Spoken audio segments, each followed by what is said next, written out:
ನಮಸ್ಕಾರ. ಪಾಕಿಸ್ತಾನದ ರಾಜಧಾನಿಯಿಂದ ಒಂದು ಆಘಾತಕಾರಿ ಸುದ್ದಿ ಬಂದಿದೆ. ಇಸ್ಲಾಮಾಬಾದ್ನ ಹೃದಯ ಭಾಗದಲ್ಲಿರೋ ಒಂದು ಮಸೀದಿಯಲ್ಲಿ ನಡೆದ ಭೀಕರ ದಾಳಿಯ ಬಗ್ಗೆ ಇವತ್ತು ನಾವು ಮಾತಾಡೋಣ. ಮೊದಲ ವರದಿಗಳು ಬರ್ತಿದ್ದಂತೆ ನಮ್ಗೆ ಸಿಕ್ತಿರೋ ಚಿತ್ರಣ ತುಂಬಾನೇ ನೋವಿನದ್ದು. ಈ ಒಂದೇ ಒಂದು ದಾಳಿಯಲ್ಲಿ 30ಕ್ಕೂ ಹೆಚ್ಚು ಅಮಾಯಕ ಜೀವಗಳು ಬಲಿಯಾಗಿವೆ.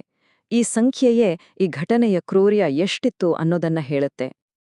ಇದು ಎಲ್ಲೋ ದೂರದ ಊರಲ್ಲಿ ನಡೆದ ಘಟನೆಯಲ್ಲ, ಬದಲಿಗೆ ಇದು ನಡೆದಿದ್ದು ಪಾಕಿಸ್ತಾನದ ಪವರ್ ಸೆಂಟರ್ ಅಂದ್ರೆ ಅದರ ರಾಜಧಾನಿ ಇಸ್ಲಾಮಾಬಾದ್ನಲ್ಲಿ.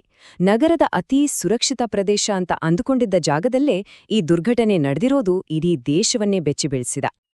ಹಾಗಾದ್ರೆ ನಿಜಕ್ಕೂ ಅಂದು ಅಲ್ಲಿ ಆಗಿದ್ದೇನು? ಈ ಭೀಕರ ದಾಳಿಯ ಒಂದೊಂದೇ ವಿವರವನ್ನ ಈಗ ನೋಡೋಣ. ಪಾಕಿಸ್ತಾನಿ ಪೊಲೀಸರ ಪ್ರಕಾರ ಇದೊಂದು ಸುಸಜ್ಜಿತ ಆತ್ಮಾಹುತಿ ದಾಳಿ, ಅಂದ್ರೆ ಪ್ಲಾನ್ ಮಾಡ್ಕೊಂಡೇ ಮಾಡಿರೋ ಕೃತ್ಯ. ಟಾರ್ಗೆಟ್ ಮಾಡಿದ್ದು ಶಿಯಾ ಸಮುದಾಯದ ಮಸೀದಿಯನ್ನ. ಅದು ಕೂಡ ಮಧ್ಯಾಹ್ನದ ಪ್ರಾರ್ಥನೆ ನಡೀಬೇಕಾದ್ರೆ, ಯಾಕಂದ್ರೆ ಆಗ ಅತಿ ಹೆಚ್ಚು ಜನ ಸೇರಿರ್ತಾರೆ.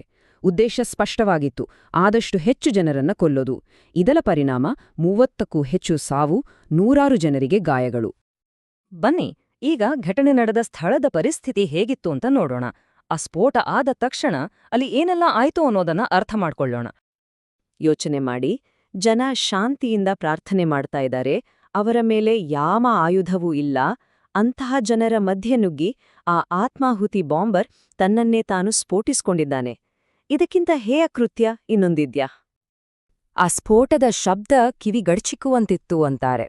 ಅದರ ರಭಸಕ್ಕೆ ಆ ಇಡೀ ಮಸೀದಿಯೇ ಧ್ವಂಸಾಗಿ ಹೋಗಿದೆ. ಒಂದು ಕ್ಷಣದ ಹಿಂದೆ ಶಾಂತಿಯ ಸ್ಥಳವಾಗಿದ್ದ ಜಾಗ ಈಗ ಹಾಹಾಕಾರ, ಭಯ, ಆತಂಕದಿಂದ ತುಂಬಿ ಹೋಗಿತ್ತು. ಆದ್ರೆ ಅಂಥ ದುರಂತದ ನಡುವೆಯೂ ಮಾನವೀಯತೆ ಸಾಯಲಿಲ್ಲ. ಗಾಯಗೊಂಡವರನ್ನ ಉಳಿಸೋಕೆ ಜನ ಓಡೋಡಿ ಬಂದ್ರು.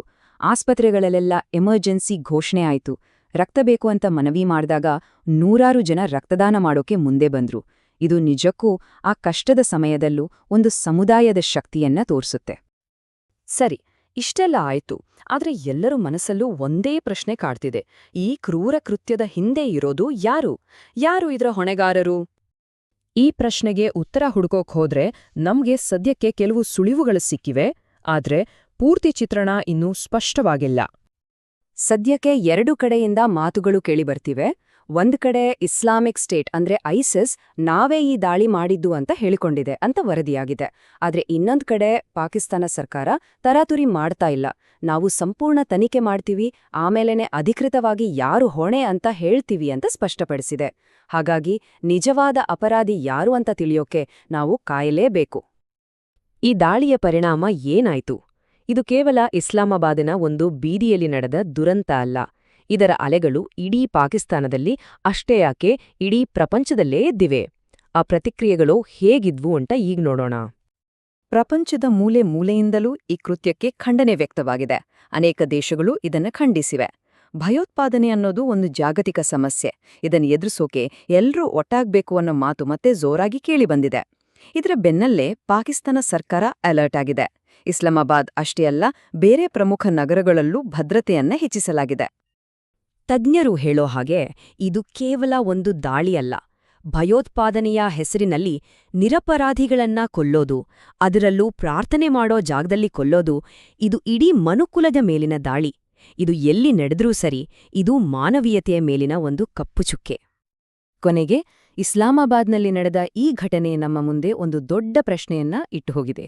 ದ್ವೇಷ, ಹಿಂಸೆ, ಈ ಭಯೋತ್ಪಾದನೆ, ಈ ವಿಷವರ್ತುಲಕ್ಕೆ ಕೊನೆ ಅನ್ನೋದೇ ಇಲ್ವಾ? ಇದಕ್ಕೆ ಅಂತಿಮ ಪರಿಹಾರವಾದರೂ ಏನು? ಈ ಪ್ರಶ್ನೆಯೊಂದಿಗೆ ಇಂದಿನ ಈ ಚರ್ಚೆ